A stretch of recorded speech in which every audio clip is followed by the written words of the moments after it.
உங்களுக்கு கடவுள் கொடுத்த தரிசனத்தை எப்பொழுதும் சிந்தித்துக் கொண்டே இருங்கள். முன்னேறினவர்கள் உங்களை பற்றி என்ன சொன்னாலும் உங்கள் தரிசனத்தை அறிவித்துக் கொண்டே இருங்கள். மற்றவர்கள் யாரும் உங்கள் இலக்கை தீர்மானிப்பதில்லை. அவர்கள் யாரும் தேவன் உங்களில் என்ன வைத்துள்ளார் என்பதை அறிந்தவர்கள் அல்ல. அவர்களின் எதிர்மறையான வார்த்தைகள் உங்களுடைய விசுவாச அறிக்கையை தடை செய்ய விடாதீர்கள்.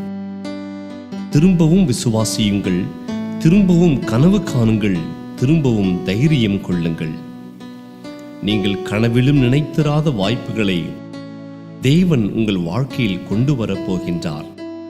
இந்த உலகில் எல்லாம் சரியாக இருக்கும் இடத்திற்கோ அல்லது சவால்களே இல்லாத இடத்திற்கோ நீங்கள் வரவில்லை.